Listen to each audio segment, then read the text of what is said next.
Greetings and salutations, everyone. I hope everyone is still doing well, and welcome to today's second half. Before we jump into it, a couple quick links. As many of you know, I rely on Patreon, PayPal, channel membership, and the merch to help the channel to continue to grow and go. Links to Patreon, PayPal, and channel membership is in the description below. Merch displayed directly under the video. Also, Dogman Frightening Encounters, Volume 1 through 3, the audiobook versions. They were written and researched by Tom Lyons, narrated and produced by me, Jeff Nadolny. These audiobooks are available on Audible, Amazon, and iTunes, links to which are also in the description as well. And finally, last but definitely not least, if you'd really like to help support this channel to continue to grow and go, simply subscribe. It does not cost you a cent. Click that like button, takes half a second. If you don't want to miss out on any of the informative uploads that I put out daily, click that bell icon, and folks, please leave a comment. Why? Well, because all of these things really do help this channel to continue to grow and go. And yes, they definitely do matter. Now, everyone, I have taken far too much of your time. Let's jump into tonight's second half, shall we? All right, so I received an email a couple days ago, and I'm kind of going through some issues, personal issues with my child. I guess they're coming of age at 17, close to 17, 15 days shy. But I've really kind of just been off my game for the last couple of weeks. But I go through them this morning, and because I wanted to see about the live stream emails and such. And I looked at this one email, and it was from a gentleman named RC. That is what we will refer to him as. He is a sheriff for a different county out of Kentucky. His first experience that he had took place in the Rowan, Clearfield area of Kentucky in a location called Lockagee Mountain, or Rock. And apparently he was 17 years old. It was 2013. He and four of his friends were hanging out, and they were kind of thrill seekers. They didn't drink. They didn't smoke weed. They didn't really do anything except thrill seek. He said that he was big into mountain biking and, just the basic things that kids who don't smoke weed or whatnot are into. Apparently where he grew up, there's a lot of addiction issues and such. So he and his four friends decide, hey, there's a couple of caves in the Lockagee Rock or Mountain area off of West Clack Road or West Clack Mountain Road. Let's go check them out. And it was a beautiful early fall day. School had been in session for a month, month and a half. And they just decided to go and do some spelunking. Excuse me. And just get out, It was a weekend and such. And they've done this multiple times in this area. They've never had any issues. They've explored a couple of different caves where they have to literally crawl in and, almost if you're claustrophobic, you are not getting into these caves. And that's one of the things that weirded him out about this experience, on top of law enforcement getting involved. So they all kind of arrive at this small cave opening. It was bigger than normal. This was about 2.5 to 3 feet in height by like 2 feet wide. Still too narrow and not large enough for me to even want to enter into. I don't like caves. And I know a lot of people who don't, even if I can walk into it. And I've had a couple of bad experiences in caves in upstate New York here. So, but they go in, and they go in belly first. He said about 5-6 feet in, you can stand up and walk around. There's a good kind of opening. The ceilings go up to about 10 to 12 feet in some places. And the hallways, or whatever they're called, he said hallways, are about 6, sometimes 8 feet wide. And it's just that narrow opening that is the smallest part. He said he had gone through a couple of different ones earlier in his spelunking era that were much smaller and that actually widened out into bigger spots too.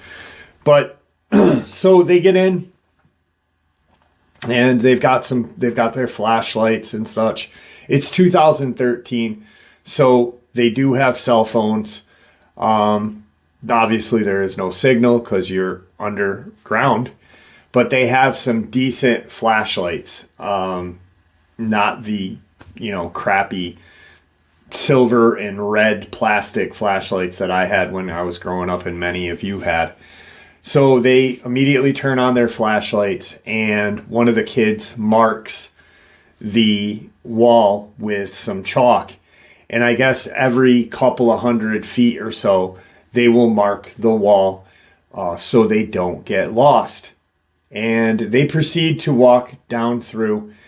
They get a good distance in, and he said based on the time and everything, because they had stopped, talked, and got situated, he said maybe close to 1/8 of a mile. He knows that supposedly this cave system goes like 2.2 miles or such in. And or some of the cave systems go that far as well. So he's assuming that one did as well. So they get about 1/8 of a mile in, and once again they're marking the wall. They know which side they're marking, and they start to kind of smell this really strange, almost a sweet kind of decay smell. It wasn't like roadkill or, when an animal is rotting in the sun.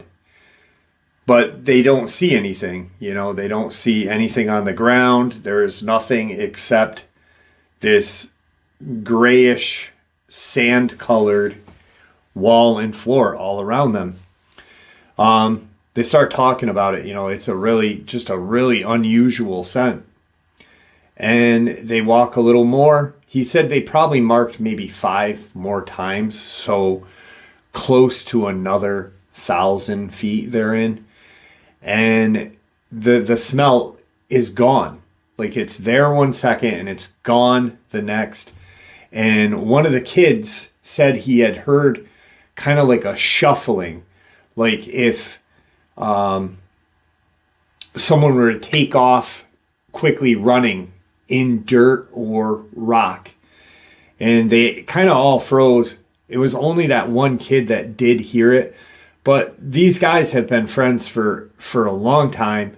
When they are doing any kind of adventures or exploring, they've done urban exploration, spelunking, every kind of, they're very serious. They don't mess around they didn't mess around because of the fact of messing around could get you killed.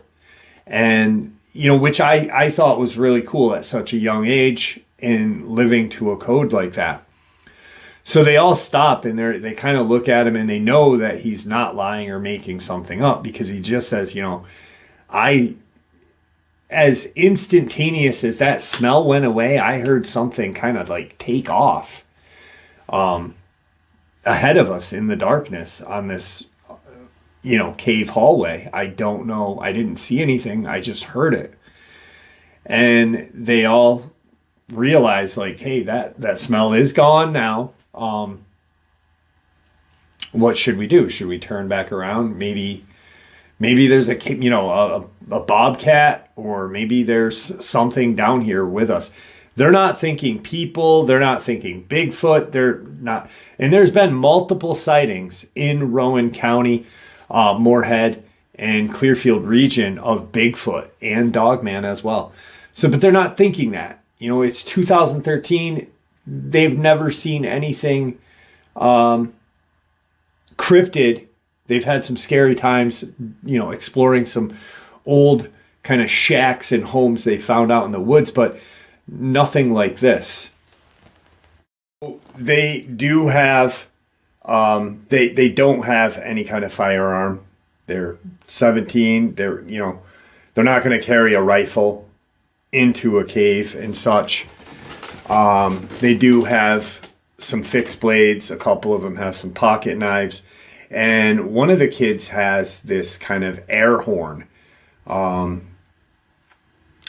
to, blow if they get lost or anything. Like one of those boater air horns. And they all kind of take their knives out because now they are a little freaked out. This kid is very adamant about this noise and that the scent just disappearing so quickly because it was very strong. It was this really strong scent. They keep walking and marking the wall, and they get to this section where it almost kind of V's out, but it's not a V. They can see that on one side, the kind of V would stop at a wall. They shine their light down into it, and they could see, 20 feet in, there's nothing but an end. And so they proceed to go to the right, and they come across this kind of pile of debris, and they're looking at it, and one of the kids kicks it because it looks weird. It's just, it's been a clear path. There is no graffiti, so no one's probably been down here for a long time, and if there has been, it's been people who are respectful of nature. But they're like, how the hell could like a pile of sticks and leaves get down here? The kid kicks it and realizes that it's decaying fur and bone. And they're looking at it like, what the hell? The scent is not, the scent they had smelled is not from that. It's nearly fully decayed, but there is that remnant of a kind of hide with fur. And they're trying to look and see what it is. And it looks to be like a dog. It's about the size of a dog. The skull resembles that of a dog. And, they're like, holy shit, maybe someone's dog got lost in here. Maybe a coyote. All right, well, let's keep walking. It's just one of the 2 or 3 eerie things, red flags that they should have been aware of. And he said that first and foremost. There was a couple of different red flags that now, knowing what I know, I probably would have convinced my friends to turn around and get the hell out of here. So they go and keep walking, and they've gone quite the distance now. They've walked maybe a good 30 minutes from the initial pile, or the first pile of debris, bone and stuff, on top of the 20 to get to that one point. And they hear this kind of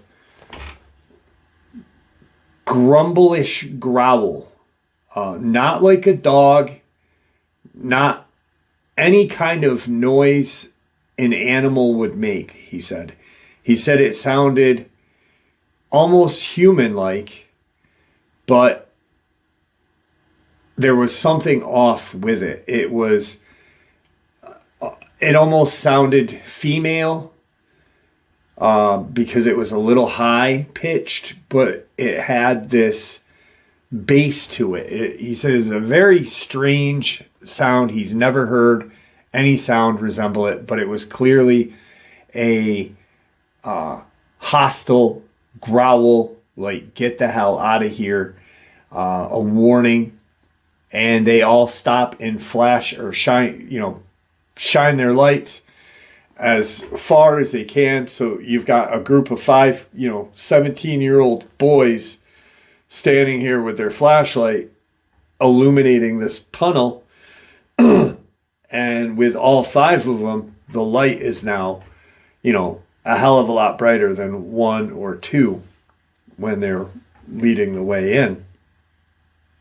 And what they see is this kind of figure standing all the way at the end of where the light almost ends, but you can still make out something. It's that point of where the light, anything standing in that kind of shadowy area is going to be a little creepy, even if it's not creepy.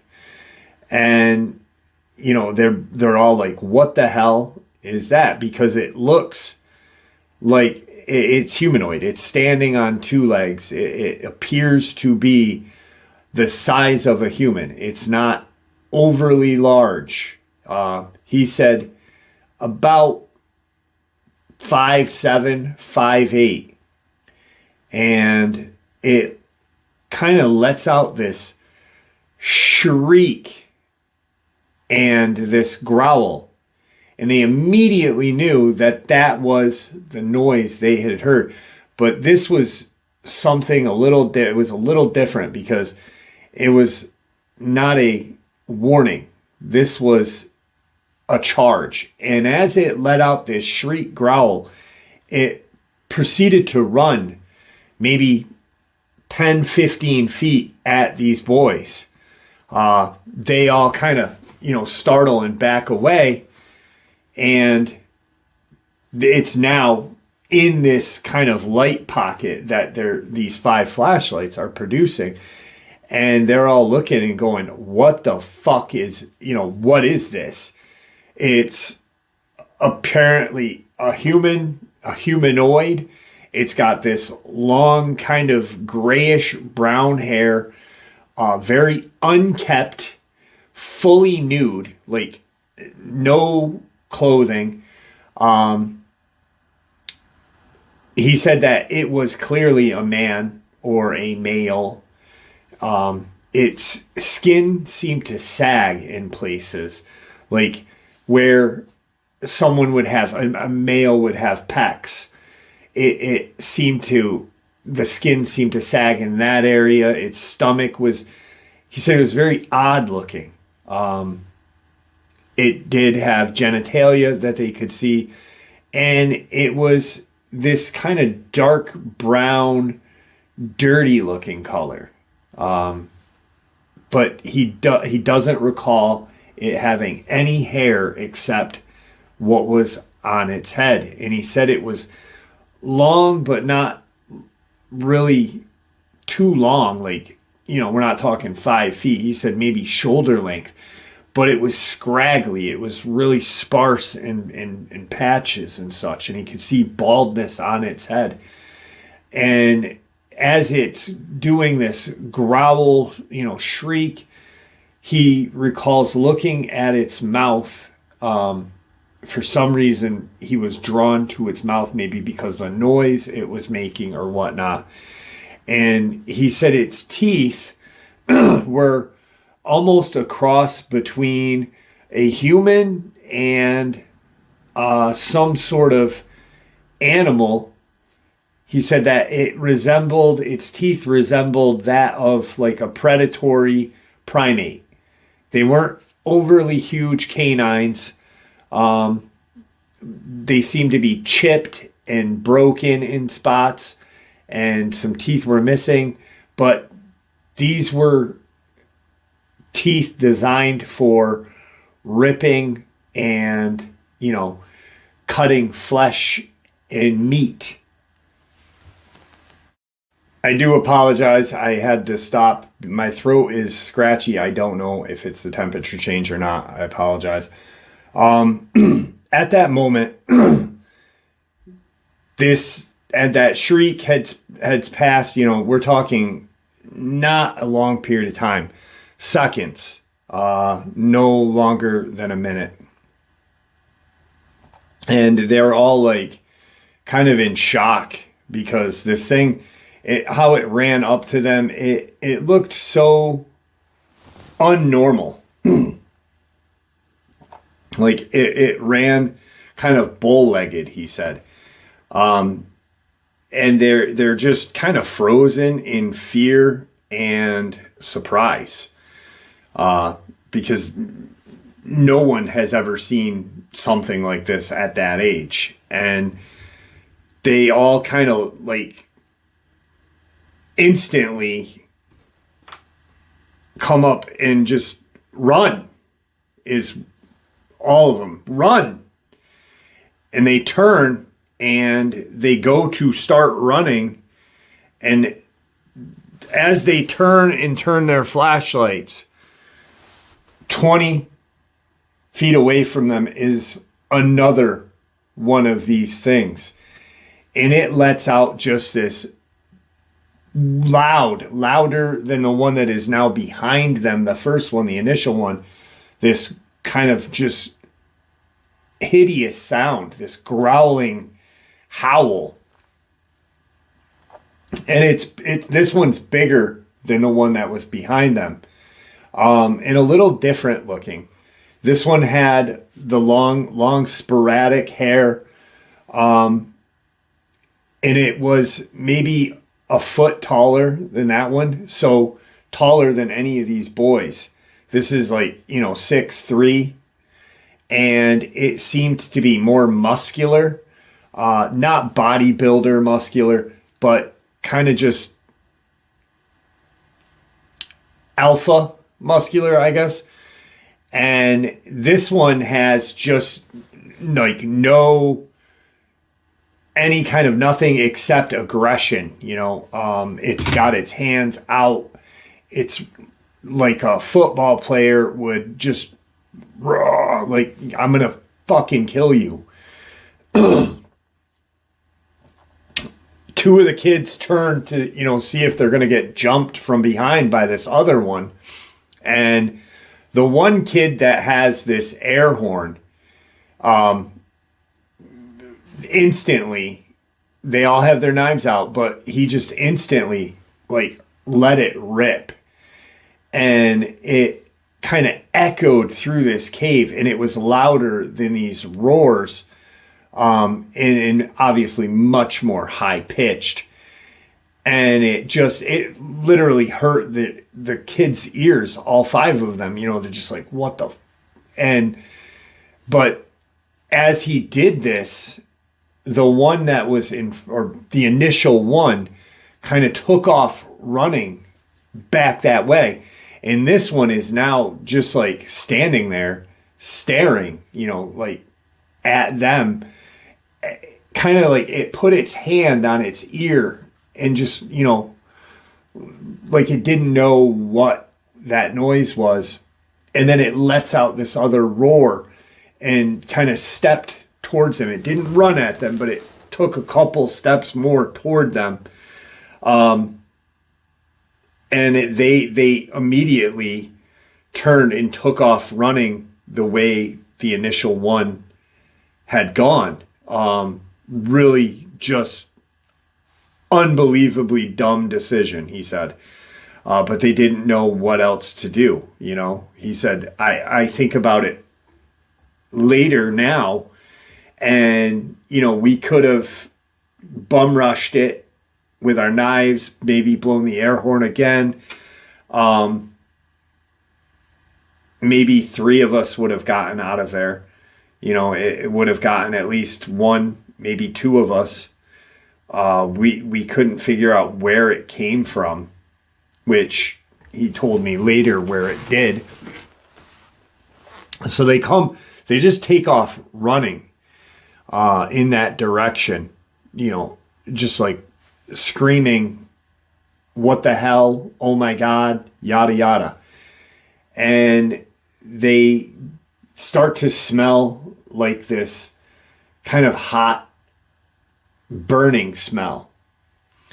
And they get to this kind of opening, this just large opening of this cave, this big room. And they're looking around. It's so big that the flashlights aren't touching the walls. And they're like, what is that smell? What is that smell? It smells like rubber burning, like hot rubber, if you melt a tire or whatever. It was just a very potent, very strong scent. But they can't see any light. They can't see the walls in front of them. Two of them are turned, and at all times they've got, someone looking behind them, someone looking in front of them. My cat just jumped at me. Sorry about that. And so they have no idea, what the hell is going on. This is a cave that they've never been in. One of the kids, the kid with the horn, kind of saw something off to the side on the wall, and it wasn't directly in front of them because they're kind of panning through. And he saw this kind of opening, kind of like a tunnel opening. And he said something like, this way, guys, this way. They all took off towards that way. And this thing the one that was behind them, the one that had the second one, not the initial one, as they are running, this thing is nowhere near as fast as they are. It's barely keeping up. It is running bow-legged. Its legs, just everything about it is strange. The way it runs, the way its maneuvers are, the way its arms move. And we talked about that, and probably years of interbreeding, whatever, and they proceed to run down this very narrow hallway. And as they're running, they can see, it's opening up now to this kind of wall. And they get to this section, and as they're in front of them, they see a chalk mark. They had been in this cave now almost about an hour and a half from the initial, 20 minutes to where they saw the carcass of whatever, to now this V area and these two creature things. And they realize, holy shit, this is that section where we just were, that V. They come out and one of them turned to see if it was following him. And he turned as well. RC turned as well. And he said, when I turned, I could see how, as when we came to that V and we shined our light that way and shined our light that way, it was the way the wall was, that this opening, it was so narrow that it, from the shadows and the blending of the light, you couldn't see it. But it was this kind of almost a big, large circle. And they keep running, and they pass this carcass area, and they can hear the scuffling of, they can hear their own sneakers and whatnot, but they can hear this like shuffling noise of this naked humanoid, I guess, troglodytic creature. As they get to this opening that they've got to belly crawl through, the first one goes in, and RC is the second to last. But they're given the air horn to hold, because it did seem to stop or slow it down. And he said, I was going to blow the air horn, but I said to my friend who was going to be the last, blow it before you come out. And he said that as he was going through, he could hear his friend blow the air horn, and he could hear his friend start to crawl behind him. He's almost out of this opening, and he feels his friend like hot on his tail. And he gets out, stands up, look, all the friends are there, and he kind of goes to grab his friend's arm, and whatever, I guess we'll just call it a troglodyte, a feral, who knows, I don't know. It had grabbed his friend's leg, right by the cuff of his pant. And so he's got his friend's arm. Another one of their friends grabs the other arm, and they're yanking on him, and he's kicking with one leg, and he lets out this howl of pain, just this loud, really just terrible scream. And as he does that, it scares it scares RC, it scares his best friend, and they just yank harder, and he comes out of the cave, but he's screaming this just bloody murder pain sound. And he's, they're looking at him like, oh God, you're okay. Why are you screaming like that? And they look at his leg, and his sneaker is gone, but he has this huge bloody kind of mark on the back of his leg where this thing had bit him. And, he's gushing blood. They don't see, obviously they're looking to see if this thing's coming out. It's not. They don't see any kind of remnant of him coming through. They are all trying to get their friend up and moving, and they do eventually get him up and moved. They have to help pretty much carry him about a mile out of the woods. They have to go down these trails and such to get to their vehicle, and they bring him to urgent care. There's an urgent care that way. This was on a weekend, so they're like, let's just fuck the hospital. The hospital's going to be too far. Let's bring him to the urgent care. From the urgent care, they let the doctors, nurses know what happened. They're like, this, we don't know, bit our friend. And, they're telling the doctor and this nurse, the people at this urgent care, what happened. Like, word for word. They're not trying to cover up anything. They're not trying to lie. They're, we went down, whatever this thing was, it looked like it was a human. It wasn't wearing clothes, and it bit our friend.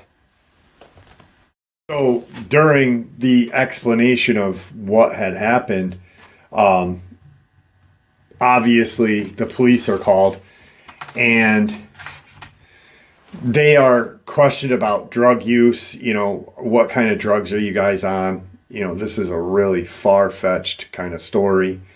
What happened to your friend? What bit your friend? It didn't look like a dog bite. It really didn't even look like a human bite. And once they had gotten it cleaned up, they had kept the boys out of the room, and they had kind of cleaned him up, and RC had notified the kid's parents. The kid's parents are now there, and the police officers are questioning everybody. The decision is made, we got to bring him to the hospital. We cannot treat this wound here. This is, there's a lot of damage.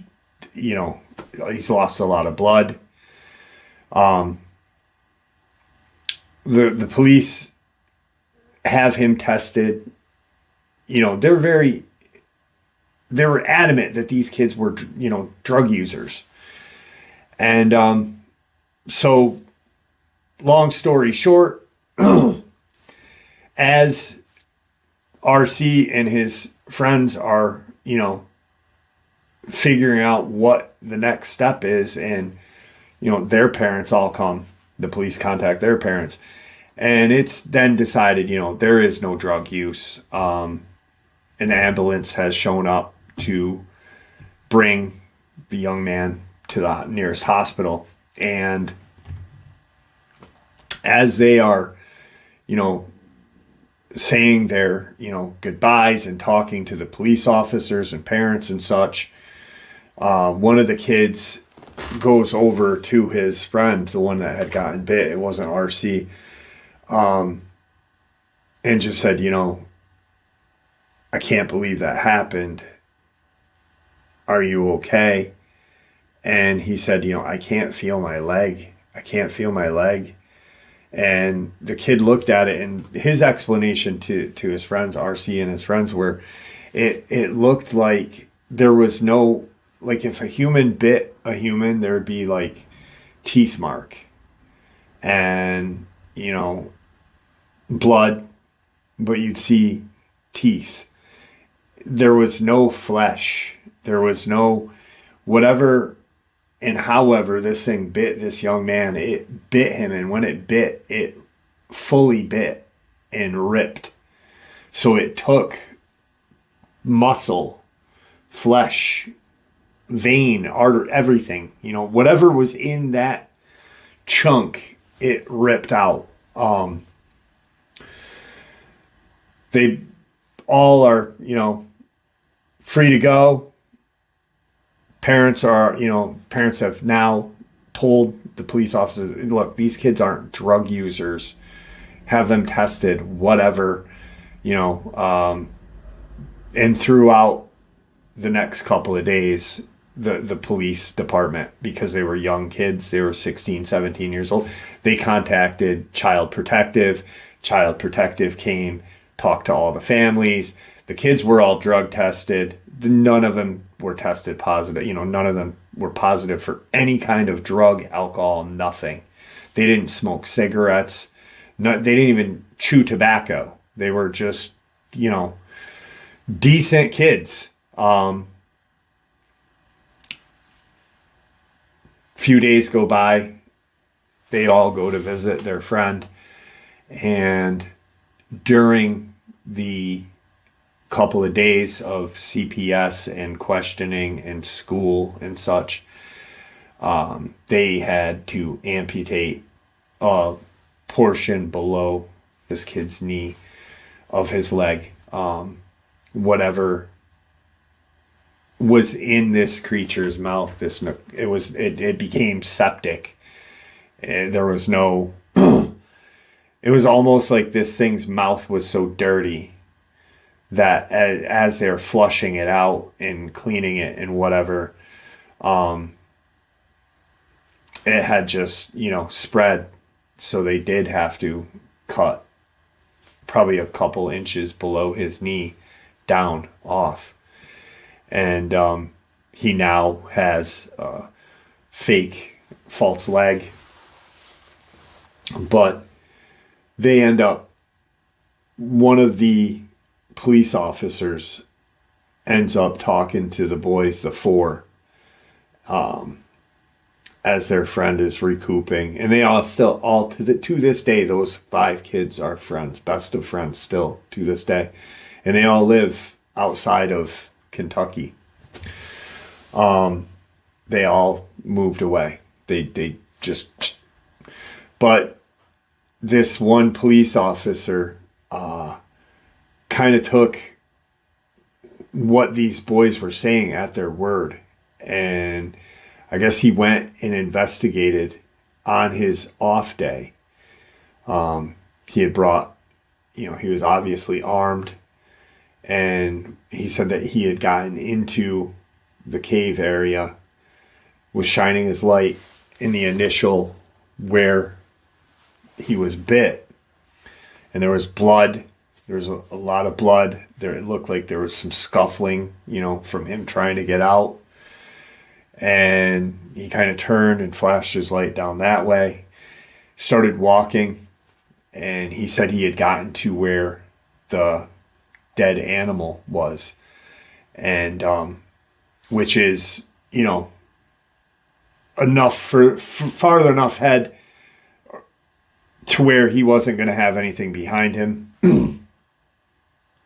but he could see the chalk marks and such. And he heard exactly what the boys had described, this loud kind of shriek, but with bass, an undescribable kind of growling, howl, whatever. And he turned around and walked out of there. And I guess he had gone and told a few of his coworkers, and they decided, whatever is in there shouldn't ever come out. And on one of their days off, him and two other police officers ended up moving boulders and rocks and covering the whole of this cave up, and not saying anything to anybody. He had heard the noise. He had told RC and the other boys about what had happened. Pretty much made them swear that they would never go back there, which they weren't going back anyway.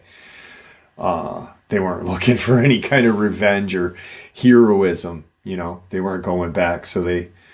And because of that police officer believing him and believing his friends and going back and hearing that noise that they heard, he ended up becoming a law enforcement officer right after he had his 2-year degree in college. He had a liberal arts degree and decided to go into the police academy. And he then moved out of Kentucky after that. All his other friends are, sporadically in the United States. He said three of the 5 live in North Carolina, away from any kind of woods. He now lives in Washington State, and his other friend, the kid with the air horn, is also a law enforcement officer in Texas. So because of that police officer believing him, he made the decision to become a law enforcement officer.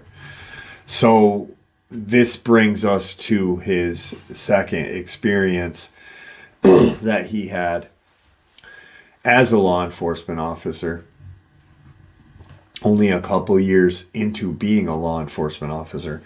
He is 29, going to be 30 this year, and he has been a police officer for 7 years now. So 5 years ago, he had his experience, which I'm going to share with you right now. And because he still is an employee of this area in Washington, RC, we agreed not to even talk about the location. So his last experience, one that he hopes he will never have to ever experience again, is he thinks this one to him seemed more life-changing. I asked him, I'm like, I don't know, bro. Like, what you just shared with me prior to this makes it, this almost look like nothing, but I can see where it would affect him. But but just a pure terror that he must have felt and his friends must have felt being stuck in that cave. How do you, my thing would have been like, holy shit, we're not getting out of here. These things are going to box us in and kill us, So I guess he had been on duty. He had night shift. It was a quiet night, and he was doing his patrol. I cannot and will not even talk county-wide or whatnot, city, wherever. He had gone through the nearest kind of city. It wasn't really a city, town. And started to go out to some rural roads, just doing his patrol. There was some spots that, he would go and bust kids smoking weed, drinking, doing whatever. Pretty quiet area where he works. But so he was going to those spots where he could always, find a couple kids. Hey, don't do this. Go home. He didn't really bust him. He's a really decent guy. He said, I became a law enforcement officer not to arrest people unless, they're absolute scumbags, but more or less to help people. That police officer really just showed him that, there are people that care and will take you at your word, and go and look.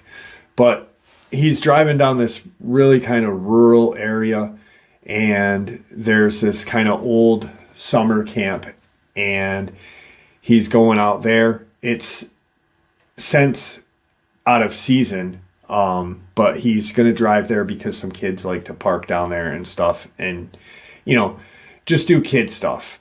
But there had been some damage to some of the cottages and stuff in there, so he wanted to check that out. He's driving, and he sees flashers in the distance, and he recognizes that those are distress flashers on a car. So he turns his cherries on and kind of gives it some gas, and he pulls up and looks at the scene, and it's a car on the side of the road, kind of sort of ditched like this, and its front end is just smashed. And there's two young girls, probably 16, 17 years old, in the front seat, and two same age boys in the back, just terrified looking. And he gets out of the car and he says, are you guys okay? And they're yelling at him, get in your car. There's a freaking monster out here. Get in your car. And he's like, in his head, he goes, what do you mean monster? Because he's already seen a monster. And they're like, we just hit something that looked like a huge dog, like a wolf, but it was running across the road as we were, coming across, driving, and we had our lights off because we were playing a game. And when we turned our lights on, this thing was in front of us and we smashed it. And he's looking, and he looks in front of the car, and he can see that there's obvious damage to the front of the car. And he goes, was it a bear? And the girl says, no, it wasn't a bear. It was not a bear. It was a wolf on its hind legs. It was a werewolf. And he's just, like looking at the kids like, all right, in his head, he's thinking, why were their lights off? What were they doing? And they must have hit a bear. They must have hit a bear that was just like walking across the road. Maybe it had stood up in the middle of the road and was smelling or whatever. And so he kind of walks in front of the car, and he looks at the damage again, and he can see blood. And he sees kind of debris and hair in the radiator of this vehicle. And the car, how the car is, so the ditch kind of settled in, and the one wheel, the passenger side wheel, was not touching the ground. It was off the ground about a foot and a half, he said. So he kind of looks underneath it to see, maybe he's not seeing any kind of remnant of a bear or any kind of animal that these kids hit. And he's shining around, and he's like, maybe it's over here, and he's looking. And, he's like, all right, I'm going to call a tow truck. I'm going to get some people back up out here. Are you guys all right? Are you guys all right? Have you been drinking? Have you, why were your lights off? And as he's trying to calm the kids down, he hears out in this fieldish area. So it's like wood line off in the distance, but it's a field, not really a farm field, just a lot of land that's unused, and then a tree line. And he hears this howl, this just really loud, wolf howl. And he shines his light, because now he's thinking, holy shit, these kids did hit a wolf. Maybe it was, maybe how they hit the wolf when they hit it, when they turned their lights on and they hit it, maybe it went up like that. And that's when they thought it was, standing up. He shines his light out, and he's kind of scanning this tree line. And it's not, a farm field, like I said. It's about 100 feet of, grass and weeds that the town or state would, cut down to this tree line. And as he's scanning, he hits these bright red reflective eyes. And he stops, and he sees this just jet black kind of silhouette with bright red eyes. And he's like, holy shit, what is that? He wasn't aware of Dogman until after this experience. And as he kind of stops and he's staring at it, he looks at the kids, and he looks up at it, and he sees it kind of drop down. And he's like, it's on all fours now. What the hell? And it's the eyes, he can tell the eyes are walking toward him. And he puts his hand on his pistol, and he's, kind of like, he's trying to figure out what the best bet to keep these kids safe, what this is, and how to get, some backup, animal control, whatever, a tow truck, an ambulance in case anyone's hurt. And he's watching it. His light's down, but he's watching the eyes, and he sees the eyes go up again. And now it's about 50 feet from the car and him. And he shines his light, and he pulls his pistol out, and he's got it aimed like dead center, center mass on this thing. And, he's holding steady. There's civilians right here. So he's like, I've only been a cop for a couple of years. I don't know what to do. I obviously, if it's coming charging, I'm going to shoot. But, what's the protocol? And it's staring at him. And the kids are screaming bloody murder in this car. Like, holy shit, there it is, there it is. Help us. And he's kind of frozen because everything is just playing through his brain. Like, what is the protocol for this? How do I put the kids in my cruiser? Are they safe here? Do I fire? Do I engage? What the hell do I do? And as he's, trying to figure out what to do, it drops down onto all fours again. And he's got his light, and he can see that, yes, it's this dark black, and what he could tell, possibly white, possibly gray, wolf-like creature, Dogman. But in his head back then, he's thinking werewolf, wolf-like creature, and for a split second, he loses sight of it because it's so black and it's so dark outside. And the only thing that really would catch his eye was these bright red eyes. So he's looking, and he sees the red eyes stand up again, but it's now at the tree line, but further away.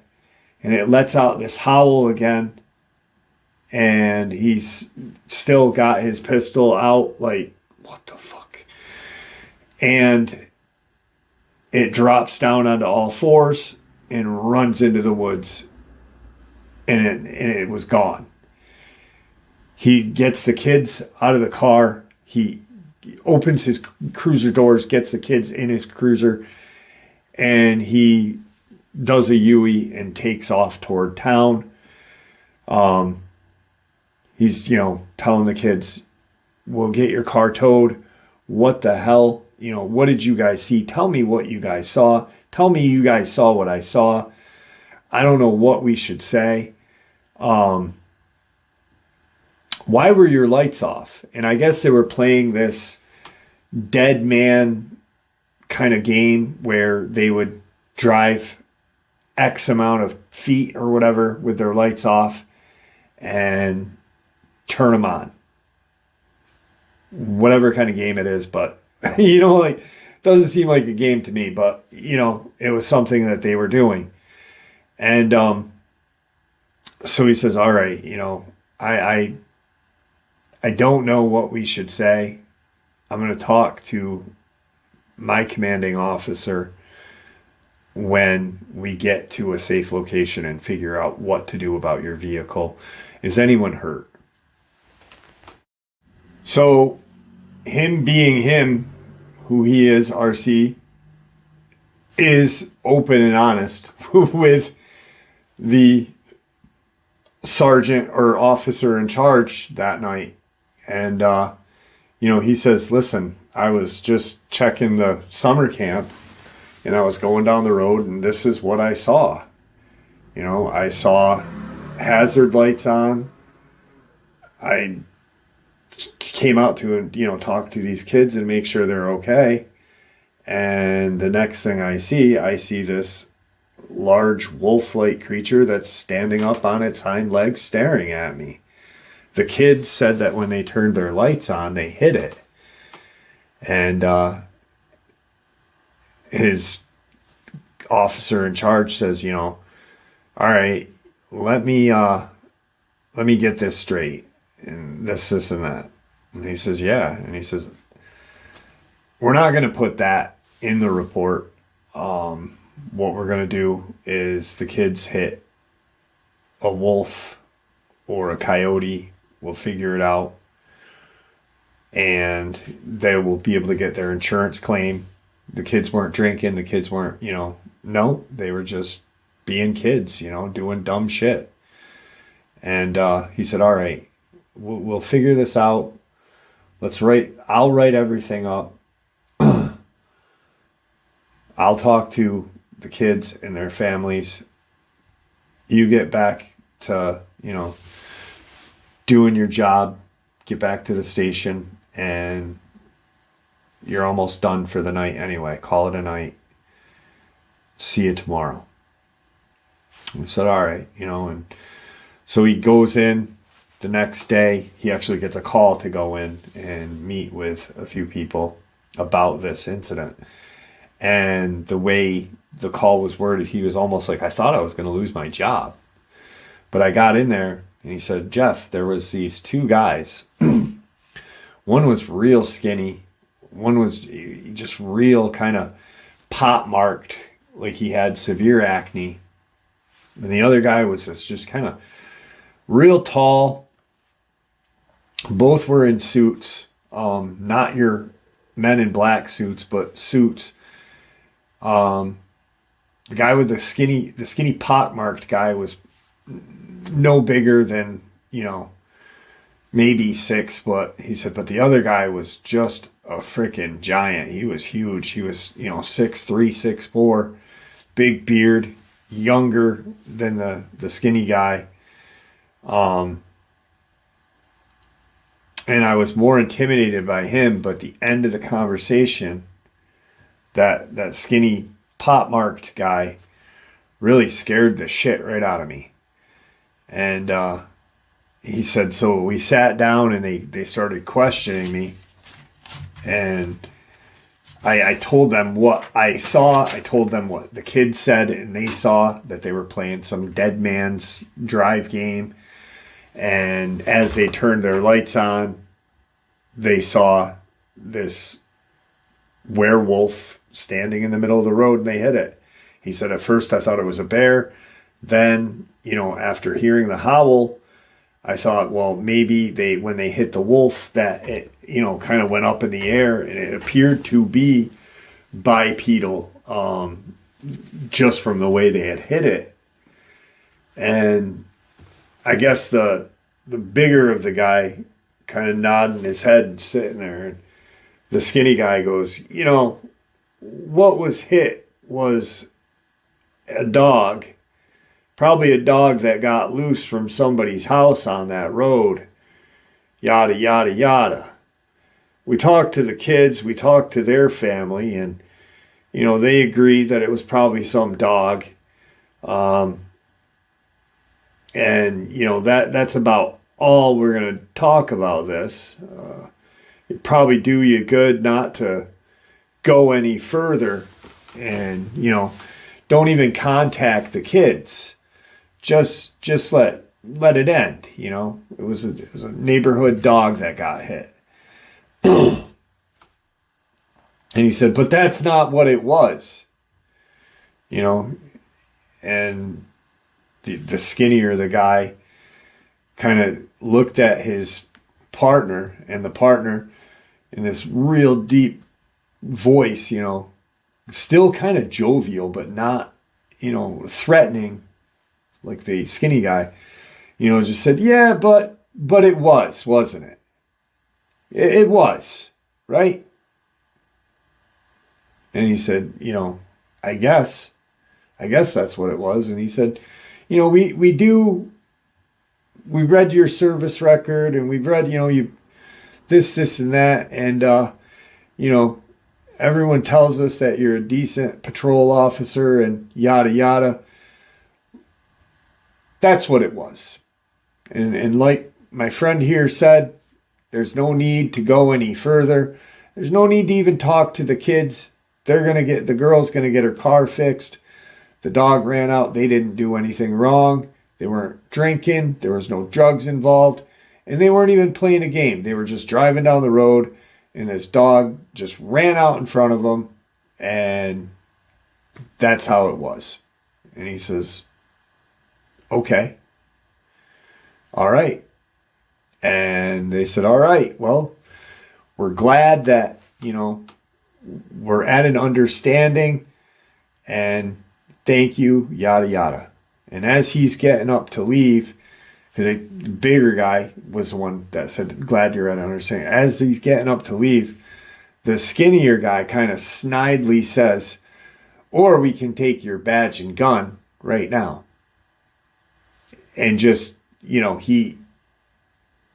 after everything was established, there was no kind of balking or anything back. RC wasn't, and he said, no, that's good. I'm good. And he walks out, and he had never seen those two guys. The skinny pockmarked guy had like a New England kind of accent, he said. And the larger of the guy, he had an accent like him, being from Kentucky, but a little more of a southern kind of twang to it. And he said, I didn't even know what to say or who to talk to after this, but my commanding officer came up to me and said, everything got straightened out. And he said, yeah, I guess the kids hit a dog, right? And he said, yep.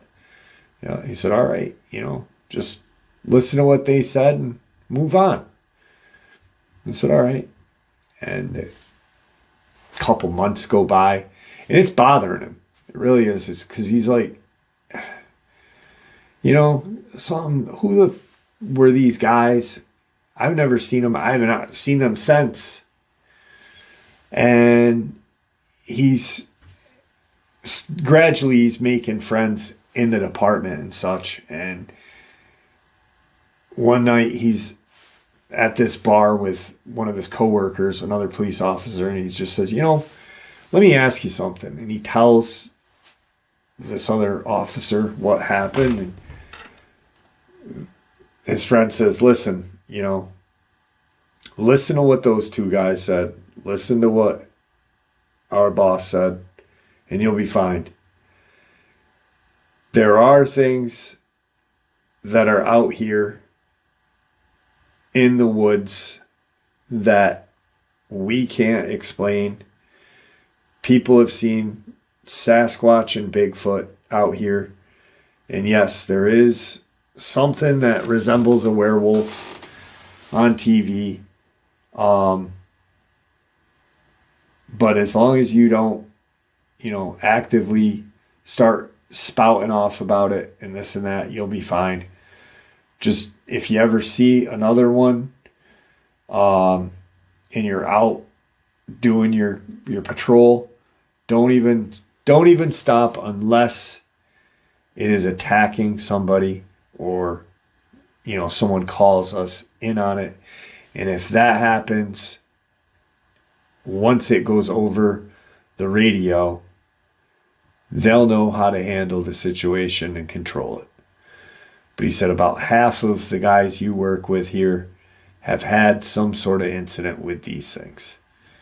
And these two guys, they come and clean up the mess. Just leave it at that, all right, RC, and you're good to go. You'll be good. And he just kind of, he said it didn't make me feel any better, but it made me feel like I was kind of like belonging now and in the club. But he said, I really do hope I never see another one of those things again, because I don't know if I'll be able to lie this time. I don't know if I'll be able to hold my, tongue. I don't know if I'll, if that skinny freaking acne pockmark face guy tells me another bullshit line, like, I don't know if I'll agree with him. He says, I hope I never see another Dogman for the rest of my life, because I don't know how I'll handle the situation with my mouth. I don't know if I'd go to the, it's bad enough I'm coming to you and, you're using my name that isn't, RC is not his name. But, he's like, I don't know if these people even would figure out this was me. But I don't know. I might go to the newspaper someday if I have to see one of these things again. And I don't know what'll happen to me afterward. And I said, well, the Colorado guy, the sheriff that I talked to in Colorado, he was forced to move. He was forced out of Colorado completely. And, now lives in a completely different state, but is still in law enforcement. And he said, that won't be me. He said, that won't be me. He said, because I will spill the beans completely.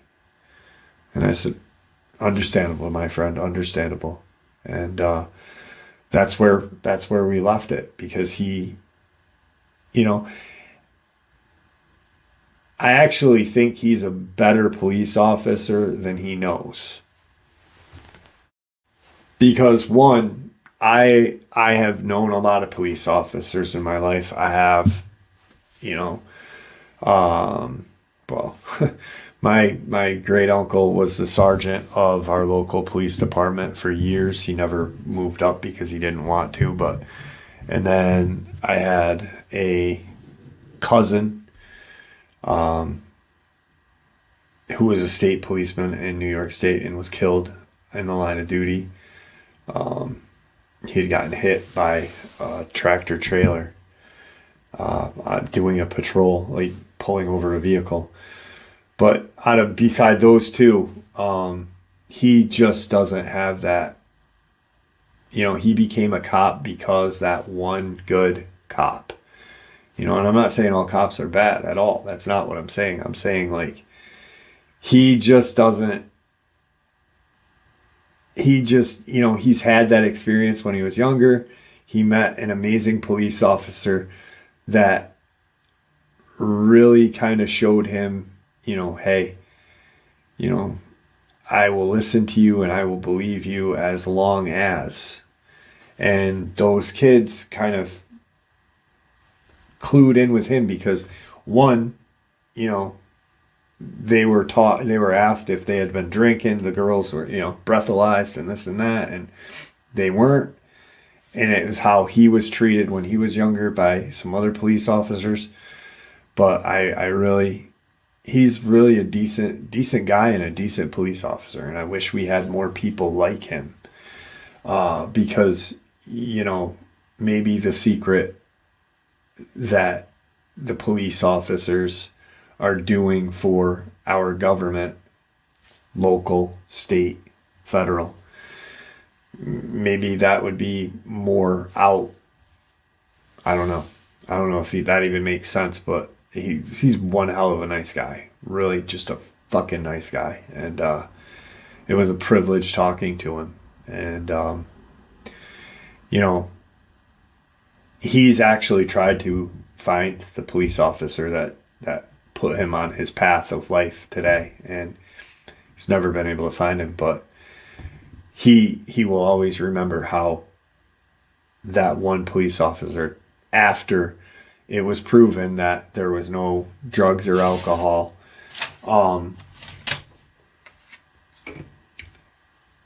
went the extra mile for everyone. And that was really cool. And there you have it, folks. I do hope you all enjoyed today's second half as much as I enjoyed sharing it with you. And I'd like to thank you all for supporting this channel. It is, after all, your support that keeps this channel growing and going, and what gives us all a place and a chance to share our experiences and theories judgment-free. Everyone is simply treated with the respect we all deserve. Please, everyone, stay safe, happy, healthy, and ever vigilant, keeping an eye on our children, pets, family, and friends. These creatures are real. They are out there and dangerous. Share this information with those you love and care about, and it may just help save their lives someday. Until next time, never stop asking questions, never stop searching for the truth, and God bless you all.